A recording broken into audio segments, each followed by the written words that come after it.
Abra sua Bíblia comigo, por favor, nós vamos ler no Evangelho segundo Lucas.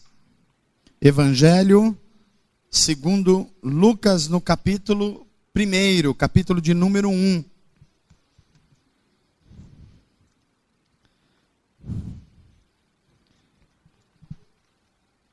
Lucas é um dos autores dos 4 evangelhos registrados na Bíblia Sagrada.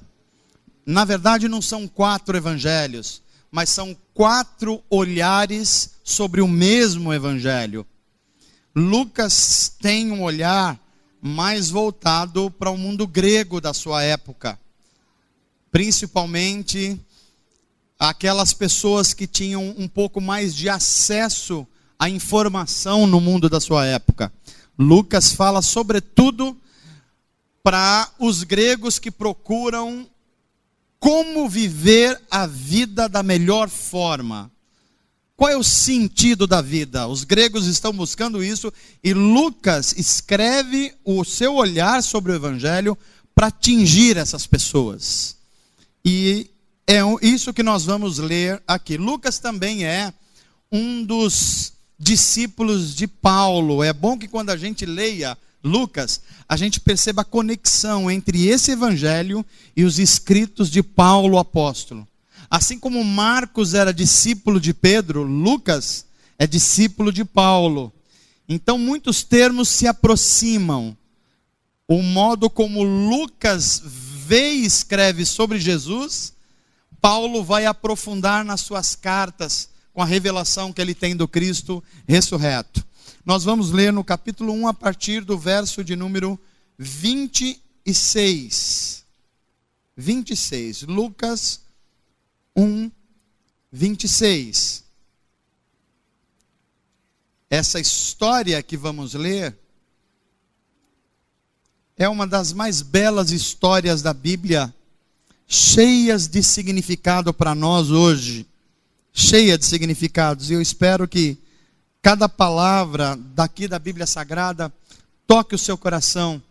E você, assim como essa jovem, você responda aos chamados de Deus da mesma forma, com o mesmo entusiasmo e com a mesma lucidez. Leamos a palavra de Deus, diz assim, Lucas 1, 26. No 6º mês, ou seja, 6º mês da gravidez de Isabel, Deus enviou o anjo Gabriel a Nazaré, cidade da Galileia, a uma jovem virgem prometida em casamento a certo homem chamado José. José, descendente da tribo de Davi, ou da linhagem de Davi. O nome da moça era Maria. O anjo aproximou-se dela e disse: alegre-se, agraciada, o Senhor está com você. Maria ficou perturbada com essas palavras, pensando, refletindo no que poderia significar esta saudação do anjo. Mas o anjo lhe disse: não tenha medo, não temas, Maria. Você recebeu graça de Deus, você foi agraciada por Deus. E você ficará grávida, gestante, e dará à luz a um filho. E porá nesse filho o nome de Jesus.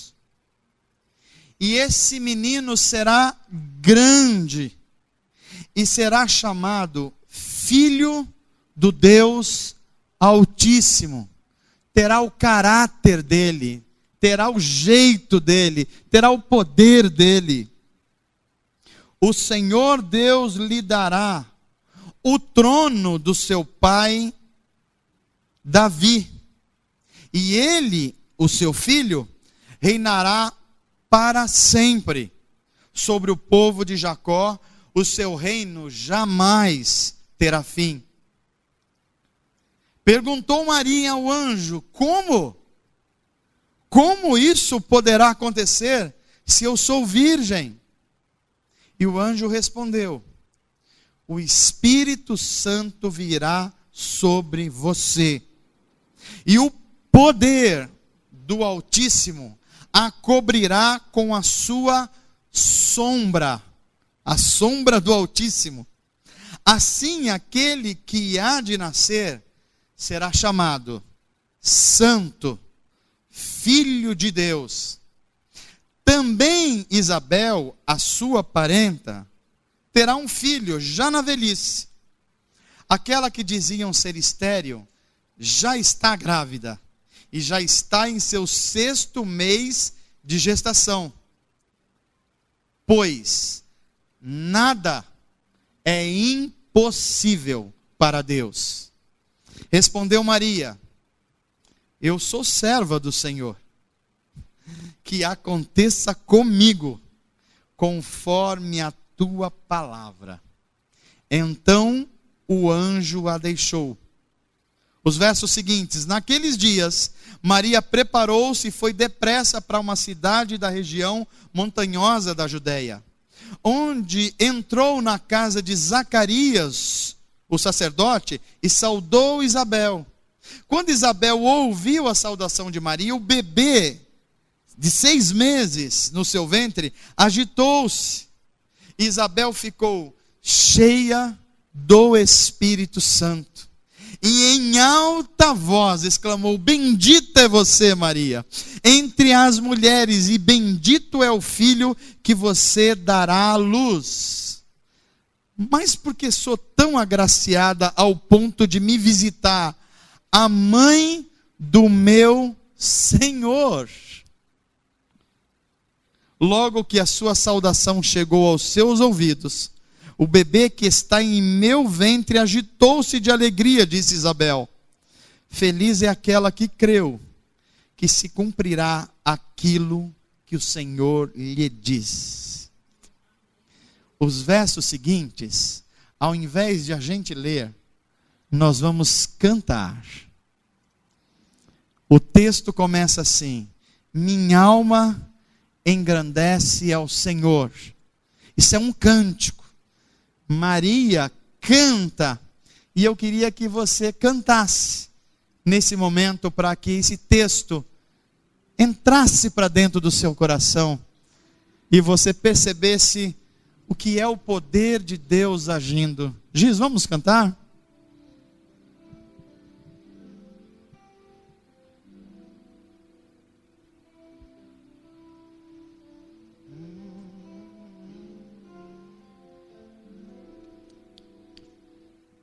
Minha alma engrandece ao Senhor, e o meu espírito se alegra em Deus, meu Salvador. Pois com poder tens feito grandes coisas, e com misericórdia demonstrado amor. Santo, Santo, Santo és, Senhor.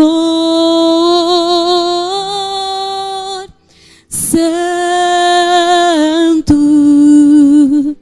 Santo, Santo és, Senhor. Minha alma engrandece ao Senhor, meu espírito se alegra em Deus, meu Salvador. Pois com poder tens feito grandes coisas, e com misericórdia demonstrado amor. Santo, Santo,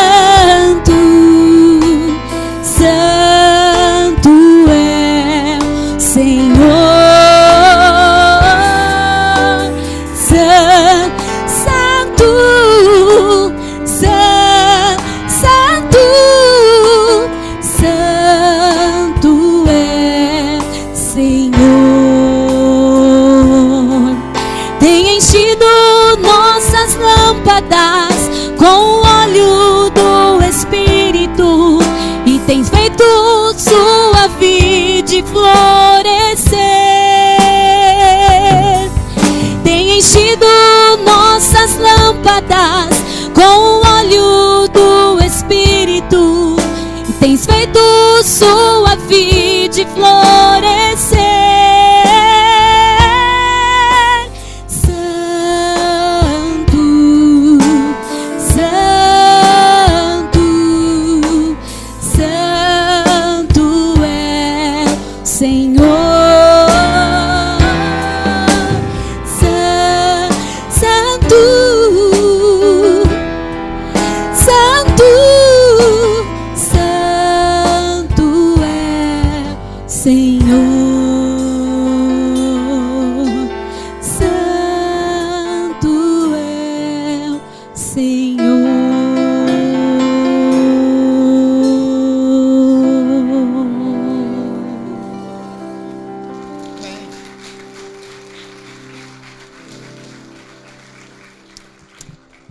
Alguém que tem um encontro com Deus, alguém que reconhece a visitação de Deus, e alguém que responde a essa visitação de uma forma muito maravilhosa.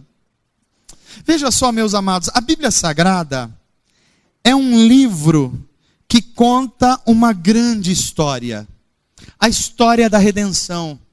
É por isso que os escritores e os pregadores e as pessoas que estudam a Bíblia mais sistematicamente, diz que as escrituras, elas são como um drama, como se fosse uma peça de teatro, que vai se desenrolando até chegar ao seu ápice. Mas a Bíblia, embora ela seja a grande história da salvação de Deus, através do seu Filho Jesus Cristo, ela conta várias histórias que desembocam nessa história. E uma das mais belas é a história de Maria. Maria, uma jovem, uma adolescente, na verdade. Os historiadores dizem que a essa época, Maria devia ter mais ou menos 14 anos de idade. Então você imagina uma moça do interior. Imagina uma menina que provavelmente era lavradora, trabalhava na roça de alguém ou da sua família. Alguém que não tinha muito acesso a estudo, a conhecimento. Alguém que estava muito longe de Jerusalém, que era o centro da vida judaica, onde tinha o templo. Ela vivia numa pequena aldeia chamada Nazaré. Os estudiosos dizem que Nazaré, a essa época, devia ser um vilarejo com mais ou menos 50 famílias. Alguém que nunca foi para a cidade grande, alguém que nunca frequentou uma escola formal, alguém que não tinha dinheiro. Maria certamente era pobre e de uma família pobre, e a gente sabe disso, porque quando ela vai apresentar Jesus no templo, o 8º dia, ela oferece como sacrifício 2 passarinhos. E quem oferecia 2 passarinhos eram as famílias muito pobres, que não tinham um carneiro, um novilho para apresentar. É essa moça, com essas características assim, improváveis, que Deus revela ou resolve se revelar ao mundo. E por aqui nós já vemos que o Deus da Bíblia é o Deus que confunde os entendidos. O Deus da Bíblia, ele não precisa das melhores famílias, dos melhores nomes, dos melhores títulos. Não. Ele poderia ter escolhido alguém na cidade desenvolvida de Jerusalém, mas ele vai para uma aldeia no interior do país, e o anjo de Deus aparece a essa menina e diz assim: Mariazinha, é você que Deus escolheu para Deus vir morar no nosso mundo. Eu queria que você percebesse a dimensão do que está acontecendo aqui. Ou seja, uma menina do interior, certo dia está num lugar, e aparece num clarão um anjo. uma figura celestial. Eu sei que nós estamos hoje no século 21 e a gente começa a achar que nós tivemos acesso à escola, a livros, nós somos a geração do iluminismo, a gente conhece os filósofos e a gente fala assim, não, para nós ver um anjo hoje seria estranho, mas aquele povo de 2000 anos atrás, eles eram místicos, eles eram do interior, e o pessoal do interior era meio místico. Não é não, não é mesmo. Olha quem é Maria. Maria é judia. E os judeus tinham umas crenças muito arraigadas a respeito de Deus. Por exemplo, quando o anjo aparece para Maria e diz assim, Maria, você recebeu a graça de Deus, você foi escolhida, e tem mais, você vai ficar grávida de uma criança que vai ser uma criança singular. Ele vai ser o Salvador do mundo. Ou seja, os profetas falaram sobre ele. Você conhece a história dos judeus?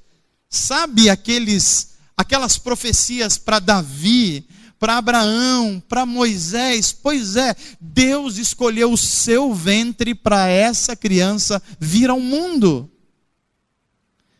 Tenta imaginar a cabeça de uma jovem de 14 anos, que não conhecia a intimidade de nenhum homem, vendo um anjo falar isso para ela.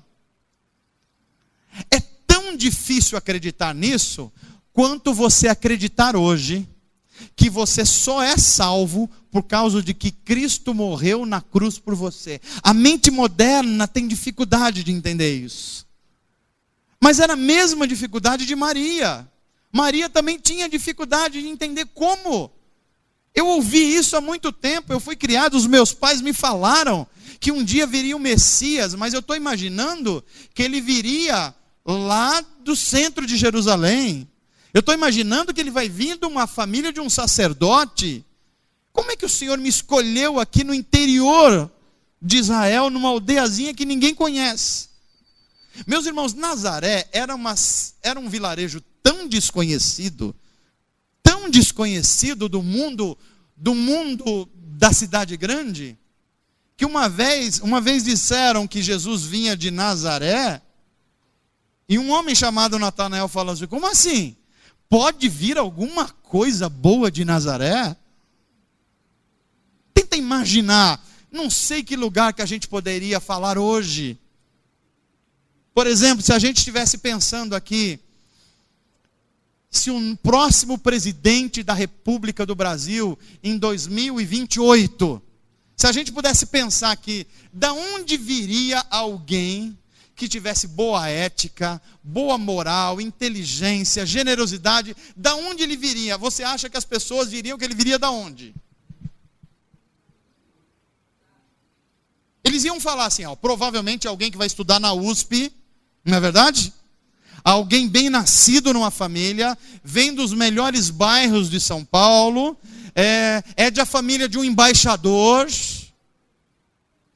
É o que está acontecendo aqui. Mas imagina o anjo vir e falar assim, olha, vai vir uma criança, e quem vai ficar grávida é uma mocinha lá do interior do Maranhão, numa cidade que eu e você nunca ouvimos falar. E é essa criança que vai mudar o mundo. Agora, se você fica estupefato com isso, imagina a mocinha do Maranhão. Então, ela é Maria. Ela ouve essas palavras e fala assim, mas como é que pode ser isso? E aqui começa a acontecer algumas coisas que eu queria que você prestasse muita atenção, porque isso tem a ver comigo e com você. Maria tem encontro com o celestial, com os céus, com um anjo. Deus está falando com ela, e Deus está falando de uma coisa que está prometido há milhares de anos. Como é que Maria ouve a voz de Deus? Como é que ela não duvida que é Deus? Como é que ela crê no absurdo? Como é que ela consegue compreender se não é a mente dela que está variando? se não é uma assombração do interior, se não é uma história da carochinha, como é que ela identifica que é Deus que está falando com ela? A gente percebe que Maria discerne por causa de pelo menos 4 atitudes dessa mulher, ou dessa menina. E quando eu estou falando menina aqui, eu estou falando assim, não é por acaso. Porque nós evangélicos temos uns problemas com Maria. Temos ou não temos, gente? É que a gente vê os católicos dando uma função que Maria não tem, e a gente fala assim, não, os católicos estão errados. Mas nós evangélicos também temos muita dificuldade de entender quem é Maria. Se na tradição católica Maria, ela é mãe de Deus e a gente tem um problema com isso. Se na tradição católica Maria, ela intermedia as orações a Deus e a gente tem problema com isso. Entre os evangélicos a gente tenta tirar de Maria aquilo que Deus só deu a ela. Esse ventre santo que traz ao mundo o Salvador. Essa bem-aventurada mulher que ouve e não questiona. É muito interessante, porque se você pegar os capítulos anteriores dos evangelhos, Deus fala com Zacarias, que é um sacerdote, homem instruído na lei, sabia tudo da teologia judaica, conhecia os rituais, mas não foi capaz de ouvir e entender o que o anjo falou.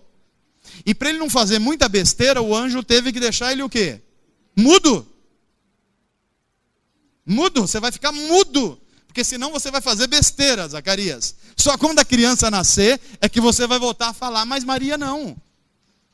A meninazinha do interior, ela ouve e discerne Deus. E o que é que faz Maria?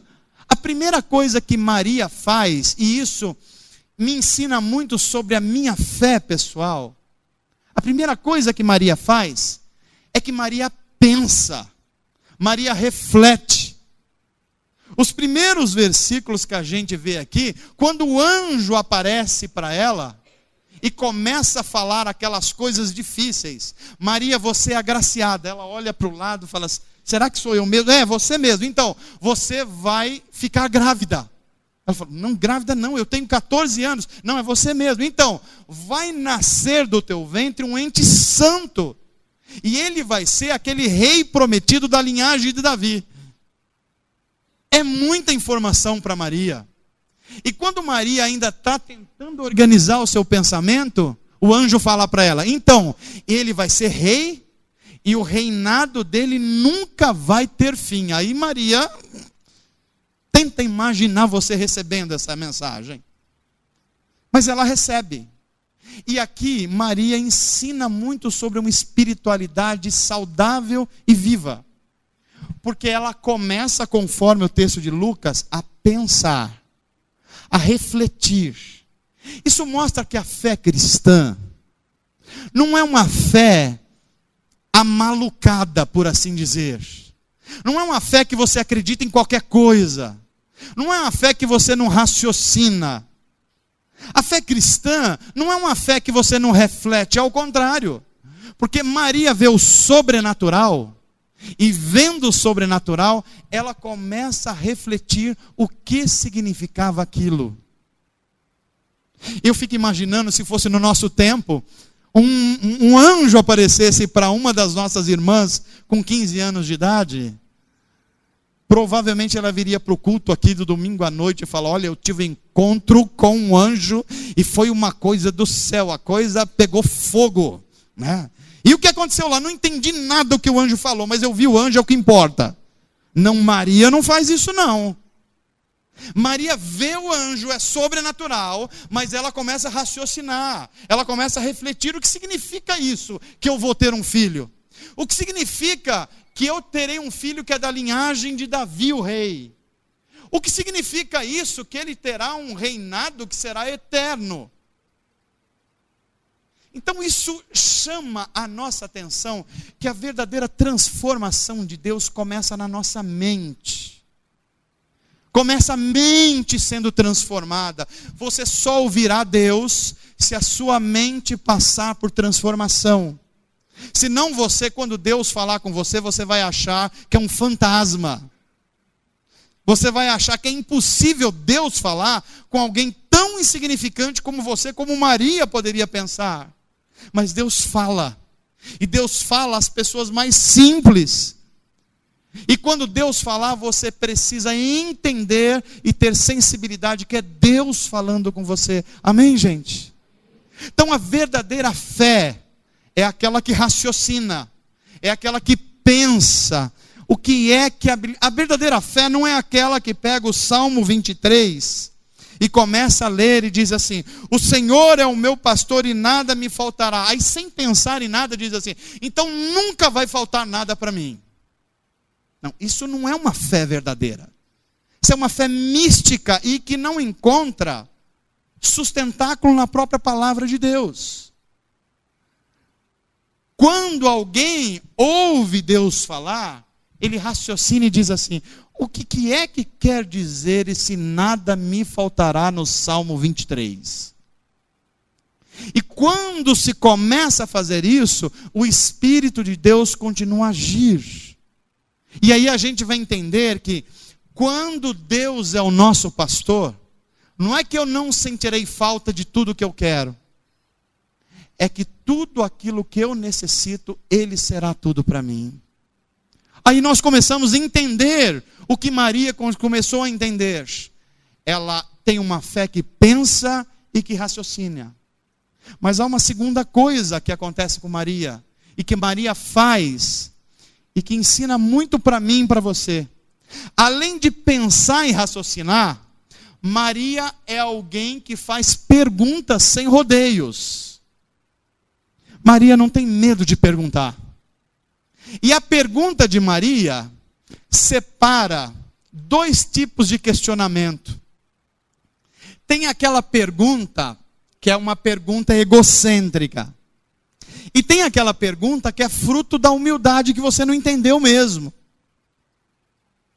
É interessante que quando o anjo fala assim: Maria, você vai ficar grávida de um ente santo. A pergunta de Maria não é ficar questionando o anjo se vai acontecer ou não vai acontecer. Ela responde assim: ok, mas como isso vai acontecer? Eu quero que você compreenda aí que ela não está falando, ela não está questionando se vai acontecer ou não. A fé é assim. A fé, ela pergunta. A fé, ela tem questionamentos.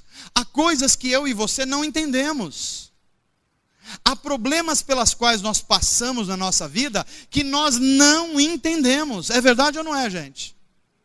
Há doenças que se abatem sobre nós ou sobre nossas famílias que a gente não tem uma explicação razoável para elas. Há pessoas boas no mundo que sofrem e que a gente também não tem uma resposta razoável. E não há nenhum problema você ter uma fé que pergunta, uma fé que questiona. Mas veja que Maria não questiona o que o anjo está dizendo. O que ela questiona é: como isso vai acontecer? Eu tenho dúvidas, eu não sei como. E sabe de uma coisa? A gente percebe que Deus ama quem tem dúvidas com sinceridade. Quem se chega perto dele com humildade e fala assim: Senhor, eu não estou entendendo, por que eu estou passando por isso? Me mostra, me dá uma revelação, me dá um sonho, me mostra na tua palavra, porque eu preciso me fortalecer. Eu sei que o Senhor está cuidando de mim, isso é fé. Mas me ajuda a entender o momento que eu estou vivendo. Isso é uma fé esclarecida. Alguém que pensa, que reflete, mas faz perguntas. Faz perguntas para entender o absurdo, para entender o que é sobrenatural. E Maria faz essas perguntas. E sabe de uma coisa? Eu fico muito contente porque Maria questionou o anjo.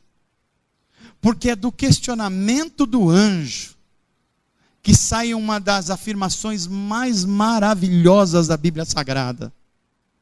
Porque Maria olha para o anjo e falou assim: olha, eu sou jovem, Eu nunca tive uma intimidade com um homem. Eu estou prometido pela minha família para casar com José, mas isso vai acontecer não sabe-se lá quando. É um arranjo familiar aqui, muito comum das famílias da época. E tem mais, o Senhor está dizendo aí que a minha prima Isabel também está grávida. É muito esquisito o que o Senhor está falando, porque eu sou jovem demais, tenho 14 anos, e a Isabel já passou da maturidade. Então, a chance de eu ter um filho e dela ter um filho são muito pequenas. Mas ela questiona, e questiona com humildade. E o anjo de Deus vai ajudando ela a compreender a mensagem, o que está sendo dito ali.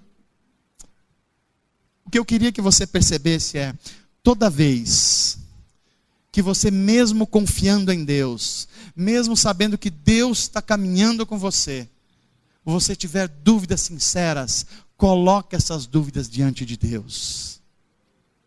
Senhor, por que isso? Por que eu estou fazendo tudo que eu posso aqui, mas as coisas não estão saindo? Me ajuda na minha fé, me ajuda na minha compreensão. Quando a gente questiona isso, a gente ouve aquilo que Maria ouviu. Maria, para você ficar grávida nas suas condições é impossível. Para Isabel, que já está na parte madura da vida, ficar grávida também é impossível. Mas para Deus, nada é impossível. Nós precisamos ouvir isso de Deus.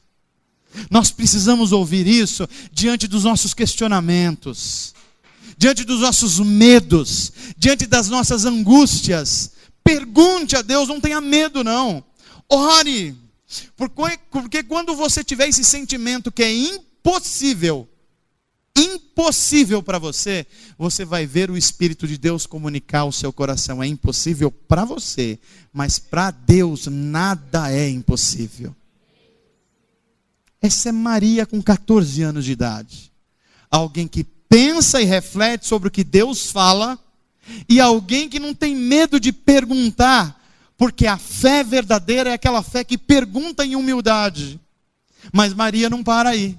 Você continua lendo o texto, vê que para além de Maria pensar e refletir, e para além dela questionar aquilo que ela não está compreendendo, Maria, depois que ouve o anjo dizer que para Deus nada é impossível, ela assume uma atitude de se entregar corajosamente àquilo que é a vontade de Deus.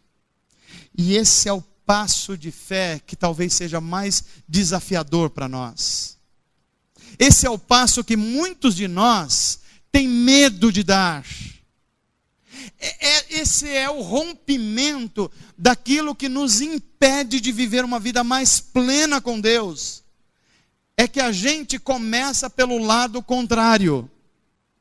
A gente não faz como Maria, que tem discernimento do que Deus está falando e tenta compreender. A gente tem medo de questionar Deus algumas coisas, e quando faz de forma arrogante. E é por isso que a gente não entrega. O Salmo 37 vai dizer assim: entrega o teu caminho. O caminho é vida. O teu caminho ao Senhor. Confia nele. E ele agirá. Veja que entregar o caminho ao Senhor não é não fazer nenhum questionamento. É fazer o questionamento em humildade. Entregar o caminho ao Senhor é fazer como Maria faz. Quando ela ouve, o anjo fala para ela coisa que ela não entende. Ela pede explicações e o anjo vai mostrando, revelando o projeto de Deus para ela. A hora que ela tem a mínima compreensão do que está acontecendo com ela, ela dá uma das respostas também mais belas da Bíblia Sagrada. Ela fala assim: eu vou ficar grávida, isso? Pois é, eu acho quase impossível. Mas se Deus está falando que vai acontecer, vai acontecer. Está sendo dito que aquela criança que viria para salvar o mundo não vai vir por Jerusalém, pelos palácios, vai vir do meu ventre. Eu também tenho dificuldade de compreender isso, mas se Deus está falando, vai acontecer. E tem mais, a minha prima Isabel não poderia ficar grávida. O senhor está falando que ela já está grávida, inclusive ela está no 6º mês. Eu acho isso impossível, mas se o senhor disse que vai acontecer, vai acontecer. Quando ela raciocina e percebe que é Deus que está afirmando todas as coisas, ela abre a sua voz e diz assim: então, cumpra-se em mim o teu querer, Senhor. Isso é extraordinário, gente. Você já imaginou diante de um absurdo, diante de algo que você acha que a possibilidade de acontecer é mínima ou zero, mas Deus falar com você, e você ter a coragem e a fé de dizer: Senhor, cumpra-se em mim a tua vontade. Eu penso que Deus está procurando homens e mulheres assim no nosso tempo.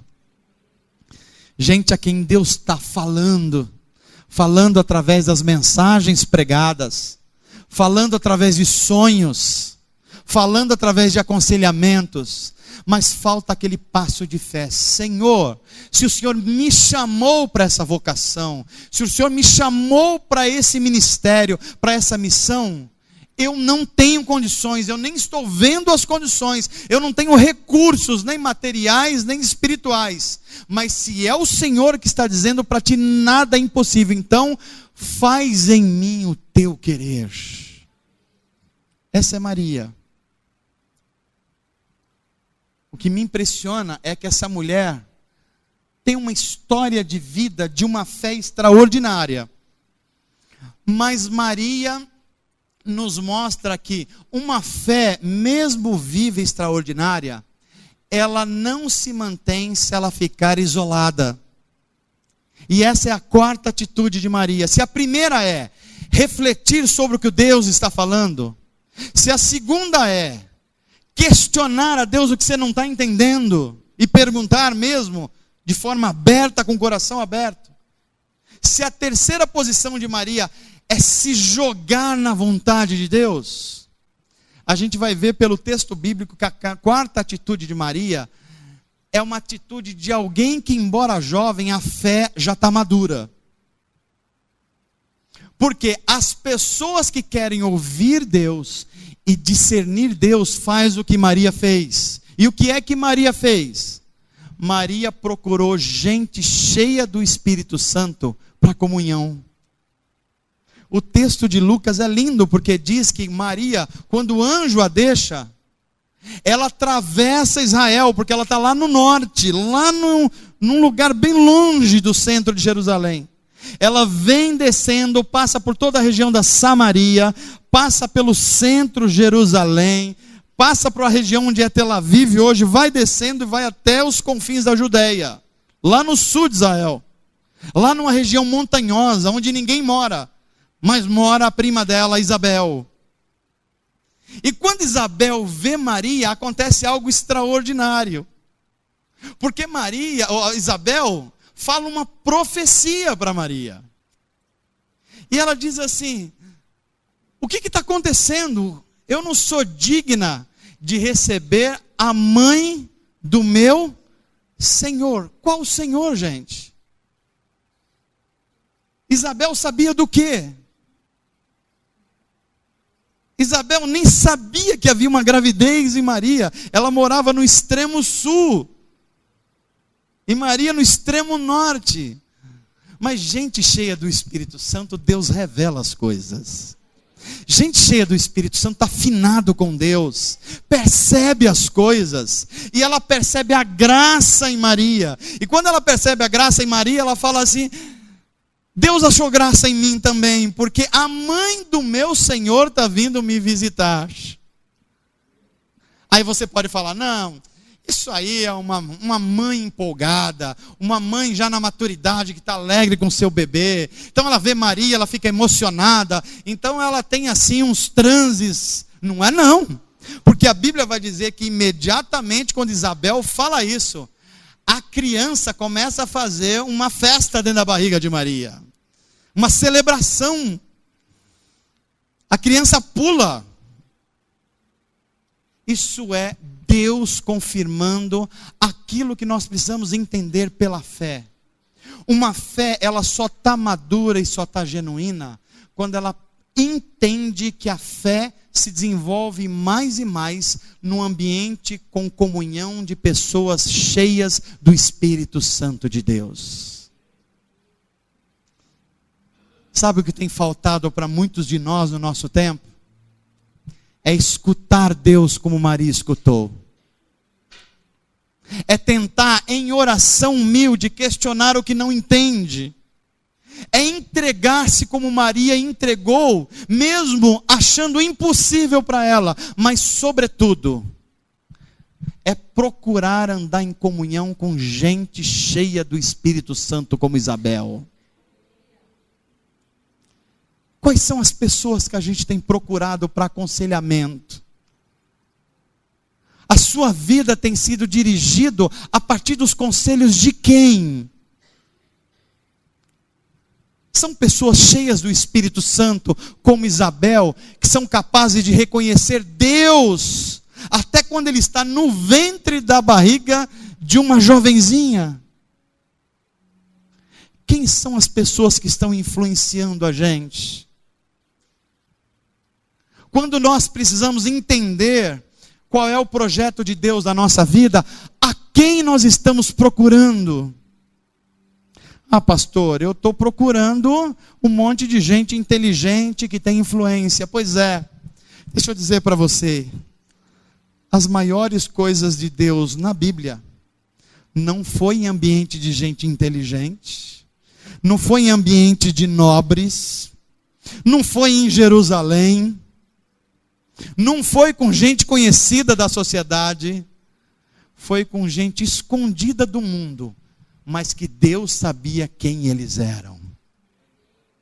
Você terá que decidir se você será conhecida de muita gente nesse mundo, mas desconhecido de Deus, ou se você talvez não vai ser conhecido de muita gente, mas Deus sabe quem você é, e isso é o que importa.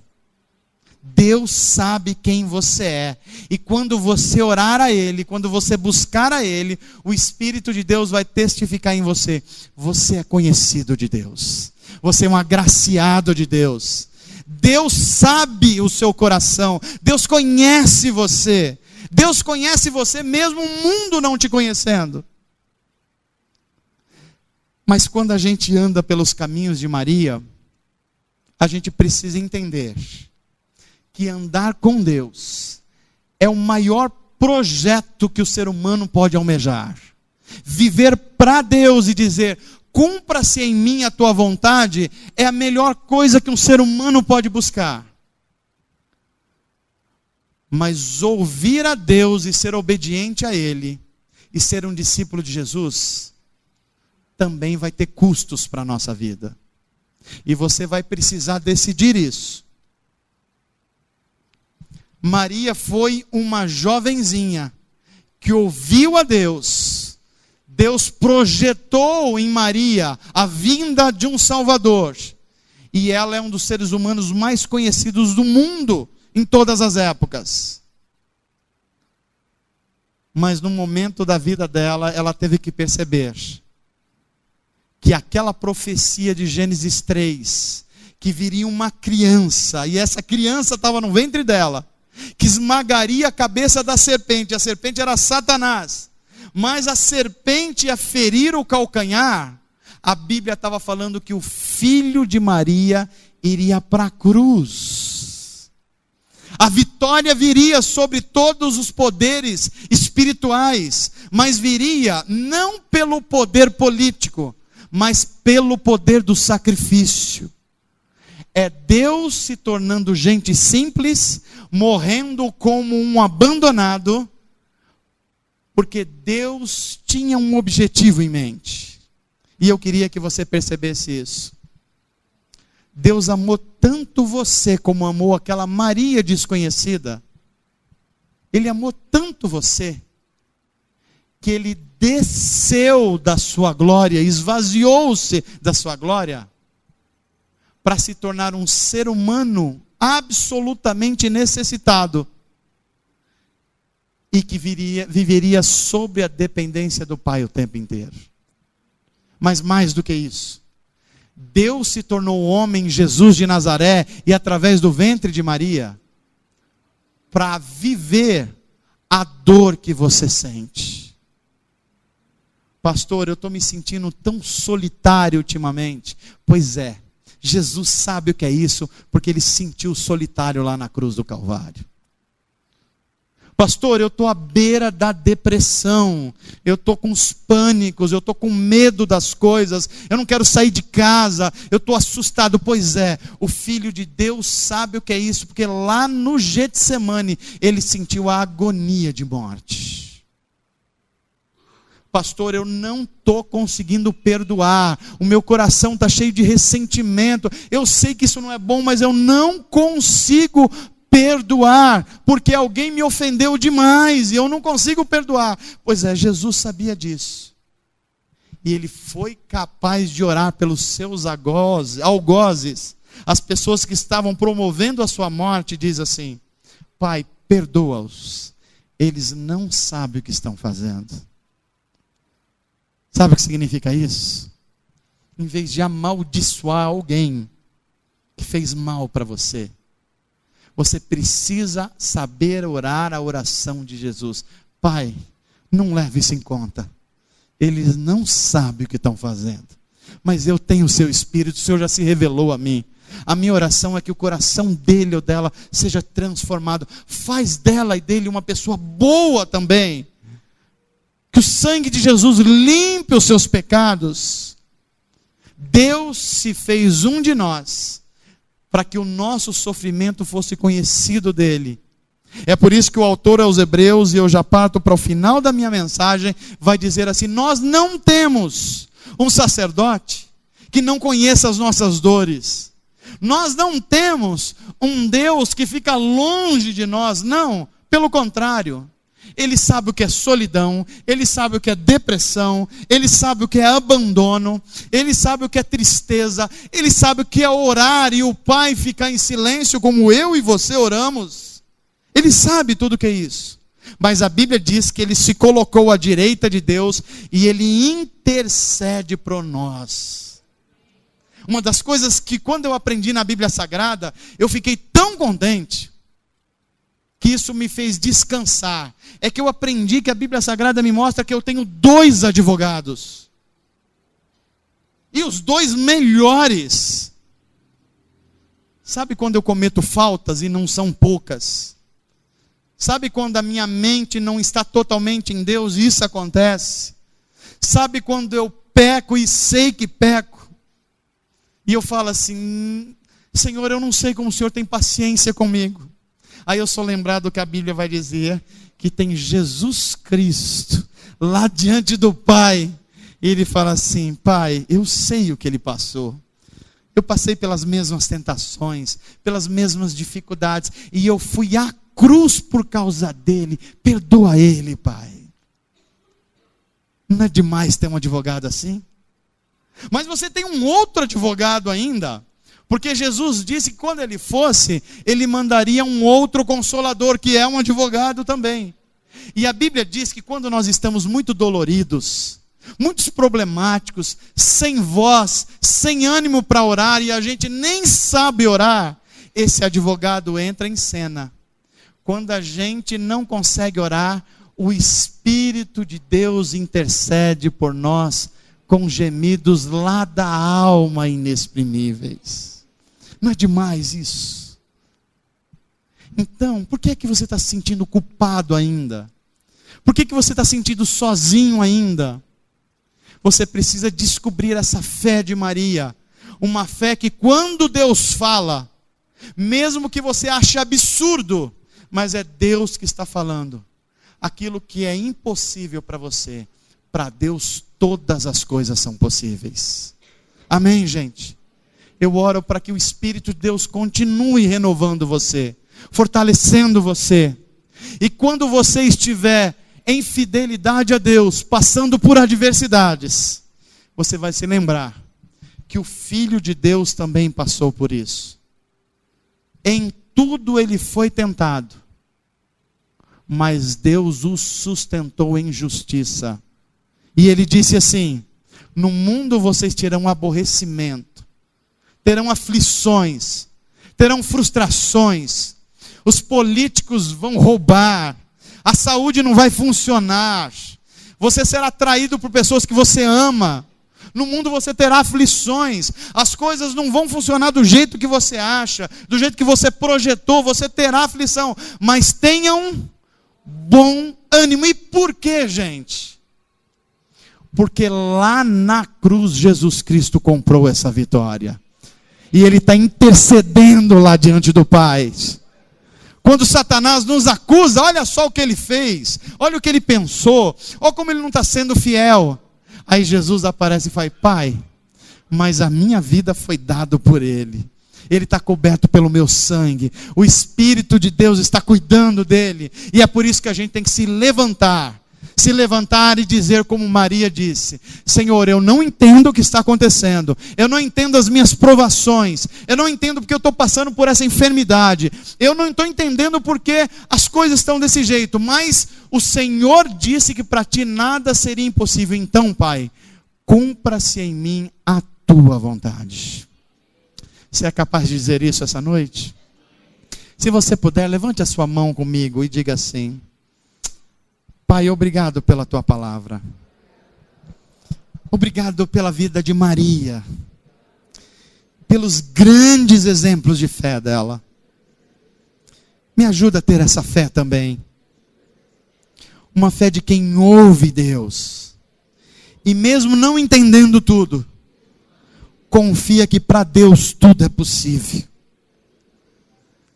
Uma fé que quando não entende tudo, tem um coração humilde que pergunta, ora, intercede por esclarecimento e por visões de Deus. Pai, me dá essa fé de Maria. Uma fé que depois que ouve do Senhor, que o Senhor faz o impossível, se joga nos teus braços, nos teus planos, corajosamente, sem medo de perder a reputação, sem medo do que vão falar, porque o que importa é o seu testemunho a respeito de nós. Mas me dá uma fé também de Maria, que se une com pessoas cheias do Espírito Santo, gente que vê Deus onde ninguém vê, como Isabel. Ajuda a gente a andar com gente que percebe Deus, que ouve Deus, que se alegra no Salvador e que nos chama de agraciados, porque é isso que nós somos, agraciados por Deus. Eu não merecia nada, não tenho nenhum mérito, mas a minha vida está ganha em Jesus Cristo, aquele que tem todos os méritos, e é o meu advogado, e ainda me possibilitou um outro advogado, o Espírito Santo que intercede por mim, em nome de Jesus, amém. Que Deus te abençoe, que a palavra dele continue no teu coração, e que você responda como Maria: cumpra-se em mim a tua vontade. Eu quero convidar a você a ficar de pé, e nós vamos cantar.